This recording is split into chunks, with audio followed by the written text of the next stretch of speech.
Hello hello. नमस्कार बच्चों, कैसे हैं आप लोग? उम्मीद है आप लोग की सीरीज अच्छी चल रही होगी। तो प्यारे बच्चों, जैसे कि आप नीट और जेईई और सीयूटी के लिए प्रिपरेशन कर रहे हैं और इस प्रिपरेशन के दौरान अगर आपके फिजिक्स आपके लिए समस्या बनी हुई है और बिना कोई लाई लपटाई बहुत ज्यादा हाई फाई इन सब चीज बावजूद अगर आप सिंपल तरीके से फिजिक्स को सीखना चाहते हैं, टॉपिक वाइज, जिसपे आपका ज्यादा लोड ना आए और आप सिंपली आप न्यूमेरिकल प्रैक्टिस ये सब कर सके, तो आप इस सीरीज से जुड़ चुके हैं। इस सीरीज में प्यारे बच्चों हम लोग बात कर चुके थे चैप्टर नंबर 2 का। इस चैप्टर नंबर 2 में भी हम लोगों ने बात कर लिया था मोशन इन स्ट्रेट लाइन में, ग्राफ खत्म हो गया था, स्पीड डिस्प्लेसमेंट ये वाली कहानी भी हो गई थी। और आज हम लोग चर्चा करने वाले हैं आखिरी क्लास में, जिसमें हम लोग बात कर लेंगे किसका, काइनेमेटिक्स इक्वेशन का और मोशन अंडर ग्रेविटी का। इस दो टॉपिक को चर्चा करके और इस पे हम लोग क्या करेंगे, न्यूमेरिकल्स को फर्दर क्या करेंगे, डिस्कस करेंगे। ठीक है, तो आज हम केवल थ्योरी देखेंगे और कल फिर वो आप एज यूजुअल क्या करेंगे, नीट जेईई के पूछे हुए न्यूमेरिकल्स देखेंगे, फिर आपको डीपीपी दे देंगे बनाने के लिए। तो चलिए स्टार्ट करते हैं। तो प्यारे बच्चों, सबसे पहले हमारे पास हम लोगों ने क्या देखा था कि कुछ वेरिएबल्स थे, जैसे कि डिस्टेंस। चूंकि हम स्ट्रेट लाइन की बात कर रहे हैं तो हम लोग डिस्टेंस और डिस्प्लेसमेंट को एक ही कैटेगरी में रखेंगे। ठीक है, डिस्प्लेसमेंट, ठीक है बच्चों, जिसको हम लोग एस मानते हैं। ठीक है, फिर आता है स्पीड, या इसको बोलेंगे वेलोसिटी, क्योंकि स्ट्रेट लाइन है तो हम लोग लगभग लगभग इसको सेम मान के चलते हैं, अगर बहुत ज्यादा टेक्निकल वर्ड इस्तेमाल ना करें। ठीक, फिर आएगा एक्सलरेशन, ठीक है, जिसको हम लोग ए कहते हैं। फिर आएगा टाइम, जिसको टी कहते हैं। ठीक है प्यारे बच्चों, तो क्या है, जब आप इन सब चीजों के बीच में रिलेशन निकालते हो, क्या निकालते हो, रिलेशन, ठीक है ना, और इस सब को हम लोग बोलते हैं वेरिएबल और इसका नाम देते हैं काइनेमेटिक्स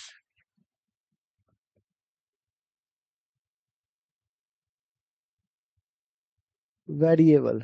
ठीक है, क्या नाम देते हैं इसका, काइनेमेटिक वेरिएबल। तो आप काइनेमेटिक्स वेरिएबल कौन कौन हो गए, distance, displacement, speed, velocity, acceleration और टाइम। तो इस सबके बीच में एक रिलेशन फाइंड आउट होता है। क्यों फाइंड आउट होता है, ताकि अगर हमको ए दिया हो तो वी निकाल दे, वी दिया हो तो टी निकाल दे, मतलब आपस में ऐसा संबंध बनाओ कि एक देने पर दूसरी की वैल्यू हम आराम से फाइंड आउट कर सके। ठीक है ना, तो इसको बोलते हैं काइनेमेटिक्स वेरिएबल को हम लोग बोलते हैं। इसके बाद एक शब्द आएगा काइनेमेटिक्स, काइनेमेटिक्स इक्वेशन।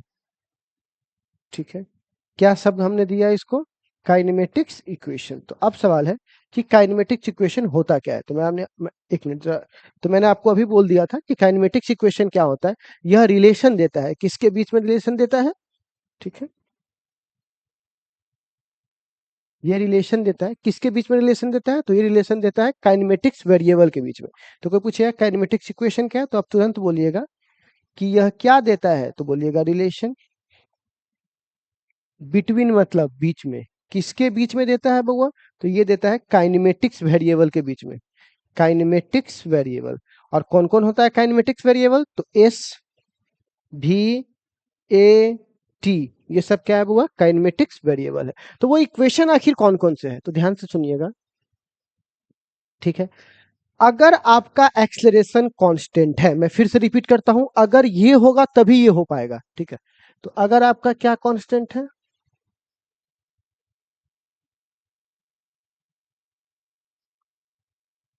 एक्सलेरेशन, क्या है बच्चों, कांस्टेंट है। अगर आपका एक्सेलरेशन क्या है बच्चों, कांस्टेंट है। ठीक है, अगर आपका एक्सेलरेशन क्या है बच्चों, कांस्टेंट है। अगर आपका एक्सेलरेशन कांस्टेंट है, तब हम कह सकते हैं यहां पर, ठीक है, कि एक रिलेशन आता है, ये तीन इक्वेशन काम करेगा। तो बोलेंगे रिलेशन बिटवीन, किसके बीच में रिलेशन देखना है,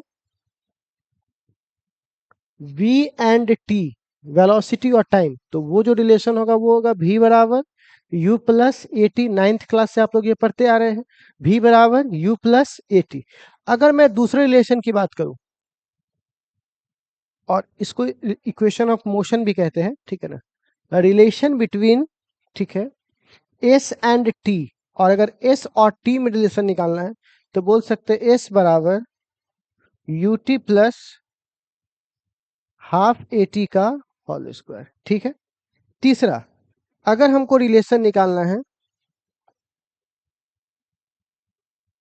relation between v and s, velocity and distance के बीच में, तो एक रिलेशन आता है v square upon v square equal to u square plus 2a s। ठीक है, ये हमारे पास कुछ रिलेशंस है जो आप देख सकते हो।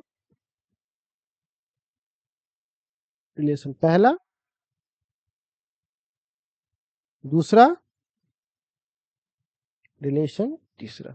ठीक है, अब इसमें एक चीज आपको नोटिस करने वाली है। नोटिस करने वाली बात क्या है बच्चों, कि इसमें एक और रिलेशन होता है। ठीक है ना, अब वो क्या होता है तो मैं इसकी चर्चा करता हूं, लेकिन सबसे पहले आप ये समझ लो। ठीक है, u को हम लोग बोलते हैं इनिशियल स्पीड। ठीक है, आप कई जगह देखिएगा ना तो इसको ऐसे भी लिखा रहता है v नॉट। तो आप ये समझ जाइएगा, अगर ये नॉट वगैरह, क्योंकि देखो हमको न्यूमेरिकल में तो सिंबल ही पकड़ने होंगे ना। ऐसे नीट और जेई और सीयूटी में ऐसे कई क्वेश्चन है जहाँ पे सिंबॉलिक वर्ड की यूज करता है। ठीक है ना, तो अगर आप वी नॉट भी देखिएगा तो वहां पर इनिशियल स्पीड के बारे में चर्चा करेगा। वी बोलेगा तो फाइनल स्पीड, एस बोलेगा तो डिस्टेंस या डिस्प्लेसमेंट जो भी आपको हो, है ना। टी बोलेगा तो टाइम, ए बोलेगा तो एक्सेलरेशन। ठीक है, एक और रिलेशन है, ठीक है, जो आपको समझना होगा। ठीक है ना, तो उसको बोलते हैं चौथा। चौथा क्यों बोलते हैं, कारण समझाता हूं। रिलेशन नहीं बोलो, इसको बोलो डिस्टेंस एट nth टाइम। कहिएगा ये क्या चीज है। देखो, अगर तुमसे कोई क्वेश्चन ये करता है कि प्यारे बच्चों एक बात बताओ, हमको 5 सेकेंड में कितना दूरी तय किया, 5 सेकेंड में 1 से लेके 5 तक, तो ये वाला। और 5वें सेकेंड में कितना दूरी थी, 5 वे मतलब उसको उससे पीछे से मतलब नहीं है। जैसे 20 ओवर में इंडिया ने कितना रन बनाया और 20वें ओवर में कितना बनाया, तो एनएथ उसको कहते हैं। तो अगर आपको टोटल टाइम में पूछ रहा है तो ये वाला, और सिर्फ उसी टाइम में आपसे पूछ रहा है एनएथ टाइम में, तो आपके पास एक इक्वेशन आता है एस एनएथ बराबर यू प्लस a/2 2n-1।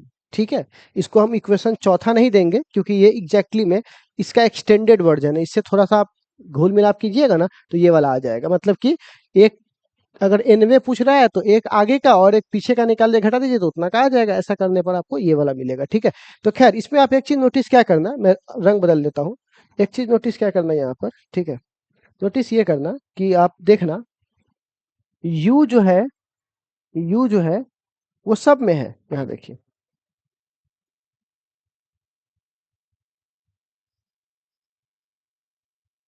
ये तो ठीक है, मैं बड़ा वाला कर देता हूँ। देखो u जो है वो सब में है, a भी सब में है। देखो u इसमें भी है, a इसमें भी है, u इसमें भी है, a इसमें भी है। तो बताइए क्या u और a से इसकी पहचान हो सकती है क्या, नहीं हो सकती है। क्यों नहीं हो सकती है, क्योंकि u और a तो सब में है। जो चीज सब में कॉमन है वो अलग कैसे करेगा इसको, और हमको अलग करके देखना था इसका नाम। इसीलिए तो अब देखिएगा, अब देखिए इसमें वेलोसिटी है मतलब, और इसमें टाइम है। वेलोसिटी और टाइम किसी में नहीं है, इसमें टाइम है तो फिर यहाँ डिस्टेंस काम करेगा, यहाँ वेलोसिटी है तो फिर यहाँ डिस्टेंस काम करेगा। तो वेलोसिटी यहाँ देखिएगा, अब बताइए वेलोसिटी और टाइम सिर्फ इसमें है, इसीलिए इसका नाम क्या पड़ा, relation between v and t। इसमें देखिए डिस्टेंस और टाइम इसमें है तो इसका नाम क्या पड़ा, relation between s and t। इसमें देखिए वेलोसिटी और डिस्टेंस है, टाइम नहीं है, तो इसका नाम क्या पड़ा, relation between v and s। तो आपको समझ में आ गया होगा कि हम रिलेशन का नाम कैसे देते हैं। और इसको अगर आप मेन क्लास में रहते तो उसको प्रूफ वगैरह करवाते, ग्राफ विधि से, काइनेमेटिक्स इक्वेशन, कैलकुलस विधि से। लेकिन यहाँ तो हमें उसका उसका जरूरत है नहीं, तो हमें इसमें बहुत ज्यादा पढ़ने की जरूरत नहीं है। ठीक है ना, तो इसीलिए हम इस सावन के घटा को यहीं हटाते हैं। ठीक है, चलिए, तो अब एक सवाल आता है, एक मिनट, एक्सलेरेशन कांस्टेंट है तो बोलिएगा जी। अगर एक्सलेरेशन कांस्टेंट है तो एक शब्द को आप याद कीजिए। हम बोले कौन सा शब्द भाई, तो जिसका नाम है मोशन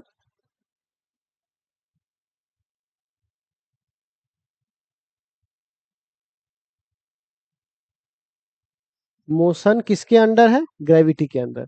मोशन अंडर ग्रेविटी, कहेगा ये क्या शब्द है।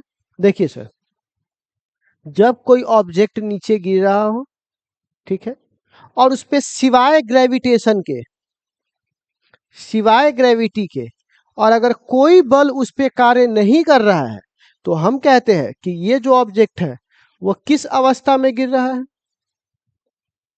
फ्री फॉल अवस्था में गिर रहा है। फ्री फॉल, मतलब स्वतंत्र रूप से नीचे गिर रहा है आराम से, ठीक है ना, मतलब उस पर कोई एक्स्ट्रा बल कार्य नहीं कर रहा है। देखो मैं आपको दिखाता हूँ।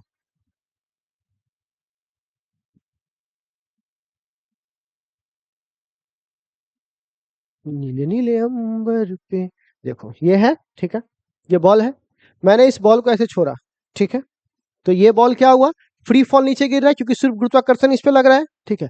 अब देखो इसके साथ ये भी गिरता है, देखो ये दोनों ध्यान से सुनना है, लेकिन इसको फ्री फॉल बोलेंगे, इसको फ्री फॉल नहीं बोलेंगे। क्यों? क्योंकि सर दोनों तो एक जैसा नीचे गिर रहा है। देखो इसको इसलिए नहीं बोलेंगे क्योंकि इसके मोशन को मेरा हाथ कंट्रोल कर रहा है, अगर हम बीच में से चाहेंगे तो इधर भी घुमा सकते हैं, लेकिन इसको अगर एक बार छोड़ दिए तो आप इधर जाएगा क्या? नहीं, गुरुत्वाकर्षण अपने हिसाब से, अपने लॉ के हिसाब से नीचे खींचेगा। तो जिस बल पर, मतलब जिस ऑब्जेक्ट पर सिर्फ ग्रेविटी काम कर रही हो, कोई एक्सटर्नल फोर्स इस पे कार्य ना करे, तो हम कहते हैं वो किसके अंदर मोशन कर रहा है? ग्रेविटी के अंदर मोशन कर रहा है, ठीक है। ओके, तो अगर आपको ये बात समझ में आ गई अच्छे से, ठीक है, तो हम लोग यहाँ पे बोलेंगे फ्री फॉल यानी मोशन अंडर ग्रेविटी, ठीक है। ओके, तो ये जो खींच रहा है इसको, ऑब्जेक्ट को खींच रहा है, तो ये ग्रेविटी क्या कर रहा है, इस रुके हुए ऑब्जेक्ट को चला दिया, वेलोसिटी ले आया, रुका हुआ था वेलोसिटी आ गया। तो इसको जो वेलोसिटी आया, मतलब इसकी वेलोसिटी में चेंज आया, और वेलोसिटी में चेंज लाने के लिए जो जिम्मेवार होता है उसको एक्सेलरेशन कहते हैं, और इस एक्सेलरेशन को जो प्रोड्यूस करवाया गया वो किसके द्वारा करा गया? ग्रेविटी के द्वारा। इसीलिए इसका नाम पड़ता है प्यारे बच्चों एक्सेलरेशन ड्यू टू ग्रेविटी। जिस एक्सेलरेशन को किसी बॉडी में प्रोड्यूस करवा दिया गया, किसके द्वारा करवा दिया गया? ड्यू टू ग्रेविटी, जिसको जी से डिनोट करते हैं। है एक्सेलरेशन ही, रिश्ता वही, सोच नहीं, ठीक है। बस क्या हो जाएगा, हम ए के बजाय अब इसको थोड़ा जी लिखेंगे, थोड़ा स्टैंडर्ड तरीके से लिखेंगे, ठीक है। तो कहिएगा सर जी की वैल्यू कितनी होती है? तो देखो धरती पर जी की वैल्यू फिक्स होती है, ठीक है ना, मतलब ओवरऑल मान के चलो, हालांकि और भी बहुत सारे कॉन्ट्राडिक्शंस है, जैसे कि शेप के हिसाब से, साइज के हिसाब से, ये मानना वो मानना, वो सब बात है। बट मैं आपको जनरली बता रहा हूँ कि आप मान के चलो कि जी की वैल्यू धरती पर नॉर्मली कंडीशन में आप मान के चलो फिक्स होती है। तो जी की जो वैल्यू निकाली जाती है वो 8वां चैप्टर में आपको पढ़ाऊंगा, ग्रेविटेशन, ठीक है, ठीक है, ये बताया। तो अब जरा सुनिएगा, ठीक है।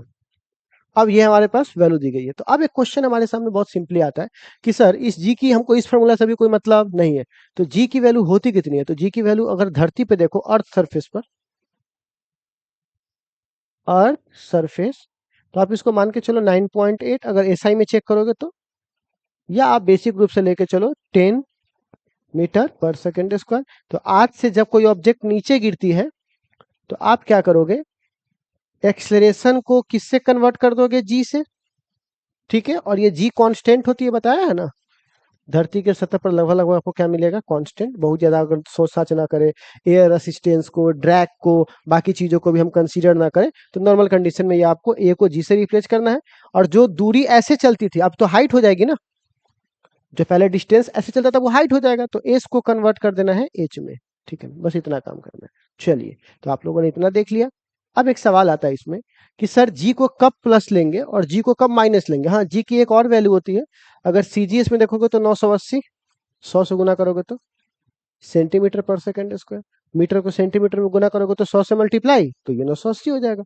और अगर ये सीजीएस में, और अगर एफपीएस में यूज करोगे तो 32 फीट पर सेकंड स्क्वायर, ठीक है। डिपेंड करता है कि आप क्वेश्चन में किस में दिया हुआ है, ठीक है, पर नॉर्मली इसको याद रखो, काम चल जाएगा आपका, ठीक है। क्वेश्चन आता है कि जी को कब प्लस लेंगे, कब माइनस? सिंपल सी बात है, वस्तु जा रहा है नीचे, मोशन किधर है? नीचे, ठीक। ग्रेविटेशन, किसी वस्तु को किसी चीज को ग्रेविटी कहाँ खींचती है? नीचे। तो सोचो, जिधर मोशन हो रहा है, गुरुत्वाकर्षण भी उसको उधरे खींच रहा है, तो अब बताओ इसकी स्पीड बढ़ेगी या घटेगी? बढ़ेगी, क्योंकि सोचो, तुम जिधर साइकिल लेके जा रहे हो, और कोई तुम जिधर जा रहे हो उधरे किसी आदमी ने तुम पे बल लगा दिया। एक्सेलरेशन का संबंध बल से होता है, ए बराबर ए में, तो मास कांस्टेंट होता है, तो मानो फोर्स को एक तरह से आप एक्सेलरेशन समझ सकते, एक तरह से, ठीक है, एक्सेलरेशन समझ लो। तो क्या है, किसी जा उधरे रहे हो और किसी ने धक्का लगा दिया, तुम्हारी स्पीड क्या हो जाएगी? बढ़ जाएगी। तो यहाँ पर जब ये नीचे जा रहा है, तो यहाँ पर जो ए बराबर हमने जी माना है, वो जी प्लस मानेंगे कि माइनस मानेंगे? प्लस, क्योंकि दोनों एक ही दिशा में है। अब सपोज करके देखो कि एक वस्तु कहाँ जा रहा है, मोशन कहाँ हो रहा है, ठीक है ना, यहाँ देखो, मोशन हो रहा है नीचे, मान के चलिए मोशन हो रहा है ऊपर, और ग्रेविटी हमेशा कहाँ लगता है? नीचे। गुरुत्वाकर्षण को आपके मोशन से मतलब नहीं, वो हमेशा नीचे ही रहेगा, ये नहीं कि आप जिधर मोशन दोगे उसके हिसाब से वो बदल जाएगा, नहीं, ऐसा वो नहीं करेगा। तो अब ये जी की वैल्यू देखो, वस्तु जा रही है ऊपर और जी लग रहा है नीचे, क्योंकि जी हमेशा नीचे ही लगता है। तो आपसे पूछ रहे देखो, साइकिल जा रही है आगे और किसी ने क्या किया, उसको पकड़ कर ऐसे पीछे खींचना चालू किया, तो अब आपकी स्पीड बढ़ेगी नहीं बल्कि क्या होगी, घटेगी। तो आप क्यों ऐसा होगा? क्योंकि आपका ए जो है वो प्लस की बजाय माइनस में होगा, क्योंकि आपका मोशन और जी कौन से कंडीशन में है? अपोजिट। दोनों की डायरेक्शन क्या है? अपोजिट। और इसमें डायरेक्शन क्या है? सेम। इतनी बात समझ में आई प्यारे बच्चों आपको? चलिए, आई थिंक आपको आ गई होगी। चलिए, तो आप मान के चलिएगा बच्चों, कुछ केसेस में आपको बता दूं, ठीक है? आप कहिएगा सर, एक दो केस तो आपने ये ले लिया, तीसरा केस अगर मैं आपसे पूछूं, ठीक है ना, तो ऐसा भी तो हो सकता है कि एक बिल्डिंग है, ऊंची है बिल्डिंग, लिफ्ट तेरी बंद है, ये लीजिए। और आपने क्या किया, अभी से पहले क्या कर रहे थे, सारे रिफरेंस पॉइंट नीचे थे, सारे रिफरेंस पॉइंट यहां से तुमने जो बॉल फेंका वो बॉल ऊपर गया। इसमें क्या है, तुम यहां से बॉल जो फेंक रहे हो, ये ना कंप्लीट नीचे जा रहा है ना कंप्लीट ऊपर जा रहा है, बल्कि तुम जो ऊपर बॉल फेंका, ये वाला ऐसे बॉल फेंका, तो अब ये बॉल पहले ऊपर जाएगा और फिर यहां से क्या आएगा, नीचे आएगा। जबकि इस वाले में क्या हो रहा था, तुम जो बॉल फेंको वो यहां था, फिर यहां आया, फिर यहां आया। इस वाले में क्या हुआ, तुम्हारा बॉल यहां था, फिर यहां था, फिर यहां था। तो इसमें क्या हो रहा है, या तो बॉल इस पॉइंट से नीचे ही जा रहा है, या तो इस पॉइंट से ऊपर ही जा रहा था, इसीलिए हम एक साइन से काम चला ले रहे थे। लेकिन अब चूंकि इसमें क्या हो रहा है, ये जो हमारा रिफरेंस पॉइंट है, ठीक है, ध्यान से सुनिएगा, इससे ऊपर भी जा रहा है और इससे नीचे भी जा रहा है। तो फिजिक्स कहता है, मैथ कहता है कि अगर तुम एक तरफ को प्लस चुनोगे तो ऑटोमेटिकली दूसरी तरफ को क्या चुनना पड़ेगा, माइनस चुनना पड़ेगा। तो अगर आपने प्यारे बच्चों ऊपर वाले को अगर प्लस चुन लिया है तो नीचे वाले को माइनस चुन लो। या कोई उल्टा भी कर सकता है, कोई ऊपर वाले को माइनस चुन लेगा तो नीचे वाले को प्लस चुनना पड़ेगा। मान के चलिए किसी ने ऊपर वाले को माइनस चुन लिया, तो नीचे वाले सबको क्या चुनना पड़ेगा, प्लस। ये आपके ऊपर डिपेंड करता है, एक तरफ को प्लस चुने दूसरी तरफ को माइनस। अब नीचे क्या क्या है तो मैं समझाता हूं। सबसे पहले, किसी वस्तु को फेंकोगे तो उसकी स्पीड यू होगी, बिल्डिंग पर से ऐसे फेंका, उसकी स्पीड यू, ठीक। इसकी हाइट कितनी होगी, एच,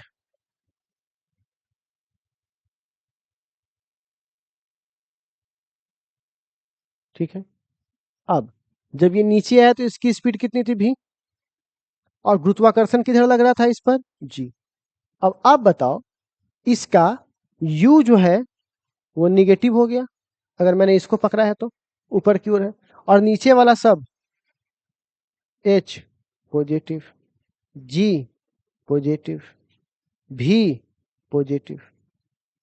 अगर तुमने ये वाला फॉलो किया है लाइन तब, ठीक।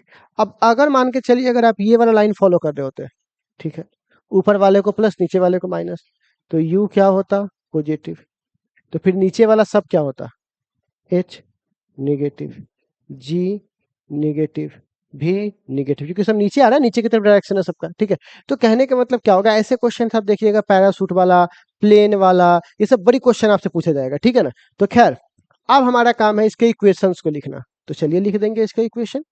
कैसे लिखेंगे प्यारे बच्चों, तो आपको पता हो कि जब कोई ऑब्जेक्ट को फेंका जाएगा, ठीक है, कहाँ फेंका जाएगा, ऊपर। मान के चलिए किसी बिल्डिंग पर से ऑब्जेक्ट को फेंका गया नीचे, ठीक है, नीचे फेंका गया किस स्पीड से, u स्पीड से। लेकिन अगर फ्री फॉल छोड़ा जाएगा तो u बराबर 0 हो जाएगा। कब, जब फ्री फॉल होगा। और अगर ऐसे, या तो ऐसे छोड़ेगा तो u बराबर 0, स्वतंत्र रूप से छोड़ेगा तो, और अगर ऐसे कस के मारेगा तब u होगा। लेकिन अभी मान के चलते u को रखते हैं, बाद में अपना 0 रख देना, फ्री फॉल होगा तो, ठीक। तो आप बताओ, ये नीचे, ये h है, ठीक, और वस्तु भी नीचे आ रही है, तो a का मान क्या, a का मान क्या होगा, प्लस g, ठीक है। तो आप बताइए प्यारे बच्चों, यहाँ पर देखिए तो क्या फॉर्मूला होगा, तो एक फॉर्मूला है v बराबर u प्लस ए टी, ठीक। अब a नहीं लिखेंगे, v को भी रखेंगे, u को u ही रखेंगे, अब a की जगह प्लस g लिखेंगे, क्योंकि बता चुके हैं ना कि अब a को हम कन्वर्ट कर देंगे प्लस g में, और t को t लिखेंगे। तो आप समझ में आ गया मैंने कहाँ पे हल्का सा चेंज किया, और हमारा काइनेमेटिक्स इक्वेशन यहाँ पे लग गया। क्यों लग गया, क्योंकि ये भी एक्सेलरेशन कांस्टेंट है, वहां पर भी एक्सेलरेशन कांस्टेंट था, ठीक है। फिर एस बराबर u t plus half a T square. तो आप जरा बताइए यहाँ पर क्या चेंज आएगा? एस की जगह एच लिखेंगे क्योंकि डिस्टेंस किसमें बदल गया, हाइट में। यू टी प्लस हाफ और ए की जगह जी और टी का स्क्वायर। आप बताइए भी स्क्वायर बराबर यू स्क्वायर प्लस 2s। अच्छा, भी स्क्वायर यू स्क्वायर प्लस 2 ए की जगह जी और एस की जगह एच। ठीक है, बी स्क्वायर बराबर यू स्क्वायर प्लस 2gh। तो यहाँ पर ये इक्वेशन आएगा कि नहीं आएगा इसके लिए? ठीक है, अब अगर किसी को u की जगह 0 रखना होगा तो यहाँ रख लीजिए 0। ठीक है, अच्छा अब सवाल है नेक्स्ट दूसरा। आप किसी ऑब्जेक्ट को जब ऊपर फेंकते हैं तो क्या होगा? तो ऊपर फेंकिएगा तो ऊपर ऐसे जाएगा तो फाइनल वेलोसिटी 0 हो जाएगा। क्यों? क्योंकि सबसे टॉप पॉइंट पर जाएगा तो उसकी वेलोसिटी क्या हो जाएगी, 0। देखिए यहाँ पे 0 हुआ होगा, पहले स्पीड घटा होगा, फिर 0 हुआ होगा, फिर यहाँ से कहाँ आया होगा, नीचे आया होगा। तो सबसे टॉप पॉइंट की स्पीड क्या है, 0। वस्तु कहाँ जा रहा है, ऊपर। जी कहाँ लग रहा है, नीचे। तो प्लस जी की माइनस जी, तो माइनस जी। तो ये जो फॉर्मूला है भी बराबर यू प्लस ए टी, तो अब यहाँ पर क्या होगा, भी बराबर यू माइनस जी टी। ठीक है, अब ये जो फॉर्मूला है एच की जगह तो एच ए होगा, एच बराबर u T minus half G T का स्क्वायर। अच्छा इसका देखिए तो भी स्क्वायर बराबर यू स्क्वायर प्लस 2 और प्लस नहीं माइनस, क्योंकि यहाँ पर जी लग गया है ना, और एच हो गया। तो ऐसे क्वेश्चंस रहेंगे तो आप लोग बना लीजिएगा। तो ये हमारा ओवरऑल आज का कॉन्सेप्ट हुआ जिसमें आप आगे बढ़ के काम कर सकते हैं। ठीक है प्यारे बच्चों, तो आपको ये सारा बात आपको समझ में आ गया होगा। हाँ एक बात और, कहीं पर भी मास दिखा है आपको? नहीं। तो कभी भी ग्रेविटेशन मास पर डिपेंड नहीं, मतलब ये वाला कंडीशंस में मास पर डिपेंड नहीं करेगा। तो चाहे आप एक हल्की वस्तु को छोड़िए या आप भारी वस्तु को छोड़िए, दोनों वस्तु क्या गिरेगा, सेम गिरेगा। ठीक है ना, मैं आपको दिखाता हूँ। ठीक है, करके दिखाता हूँ।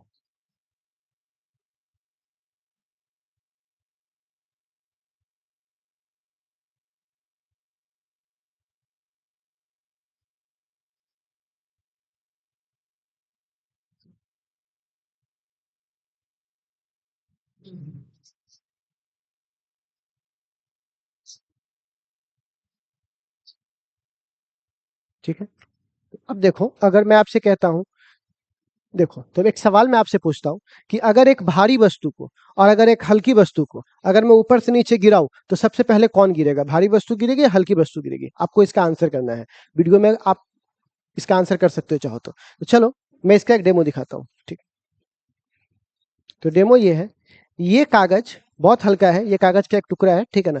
ये कागज बहुत हल्का है और ये यहाँ पर गेंद है। पक्की बात है गेंद ज्यादा भारी होगा, कागज क्या थोड़ा सा वेट होगा। तो मैं आपसे एक सवाल पूछूंगा, अगर एक भारी वस्तु है और एक हल्का वस्तु है, अगर दोनों को हम एक साथ जमीन पर गिराएंगे तो सबसे पहले कौन गिरेगा? आप आंसर कीजिए, भारी वस्तु गिरेगा या हल्का वस्तु गिरेगा? कीजिए कीजिए। ठीक है जी, तो आप कहिएगा कि भारी वस्तु गिरेगा। नहीं, ऐसा नहीं है। देखिए दोनों एक समान गिरेगा। क्यों गिरेगा, कारण मैं बताता हूँ। देखो पहले गिरा के दिखाता हूँ, एक समान। अब आप कहिएगा आपको देखने में तकलीफ हो रही होगी तो आप इसको थोड़ा वीडियो को स्लो करके भी देख सकते हैं। देखिए दोनों क्या होगा, एक समान गिरेगा। ठीक है, अब आप जबरदस्ती मत कहिएगा कि सर यही पहले गिरा, ये नहीं, एकदम एक समान गिरा हुआ है। हो सकता है मेरे छोड़ने में गिर आ गया होगा, बट वो दोनों एक समान गिरेगा। क्यों? क्योंकि जो एक्सलेरेशन, जो गुरुत्वाकर्षण इसको खींच रही है, वो गुरुत्वाकर्षण एक समान खींच रही है दोनों को। गुरुत्वाकर्षण कभी भेदभाव नहीं करता, भगवान कभी न्यूटन बाबा कभी भेदभाव नहीं करते। अगर तुम छत पर से एक मोटा और एक पतला आदमी कूदे, दोनों एक साथ गिरेंगे और दोनों को सेम चोट लगेगा, आप कूद के देख सकते हो। ठीक है ना, चाहो तो, क्योंकि भगवान भेदभाव नहीं करेगा, दोनों को एक समान आपको मारेगा। ठीक है ना, तो कहने का मतलब इसमें कहीं भी मास है, तो इस इक्वेशन में कहीं भी मास नहीं है, तो ये मास पर डिपेंड करने वाला नहीं है। आप एक हल्का और एक भारी वस्तु को नीचे फेंकिएगा तभी एक साथ गिरेगा। और इस प्रयोग को पीसा की झुकी हुई मीनार जो है वहां पे दिखाया गया था। रोम में एक जगह है जहाँ पे पीसा की झुकी हुई मीनार है, उस पर से भी प्रैक्टिकल करके दिखाया जा चुका है। ठीक है प्यारे बच्चों, तो चलिए, अगर आप लोग कहिएगा हम लोग से क्यों नहीं हो पाता है, तो आप लोग क्या करते हैं ना, हवा वगैरह आपकी कागज को उधिया देता होगा, बट नॉर्मल अगर उस सबको हटा दिया जाए तो आप एक समान ही वस्तु गिरेगा। इसीलिए अब देखिएगा फिल्म में क्या होता है कई बार कि वो मोटा हीरोइन या हीरोइन कूद जाएगा, हीरो मारपीट करके आराम से कूद के उसको पकड़ लेगा। ऐसा नहीं होता है, ये सब सिर्फ फिल्मों में होता है। फिजिक्स में, रियल दुनिया में ऐसा नहीं होता, करने की कोशिश ही मत करना। तो चलिए, आई थिंक आपको आज के लिए समझ में आ गया। फिर अगली मुलाकात होगी कल, तो कल की क्लास में हम लोग इस पर न्यूमेरिकल्स वगैरह डील करेंगे। ठीक है ना, बाय बाय, टेक केयर, सब लोग अपना ख्याल रखिए।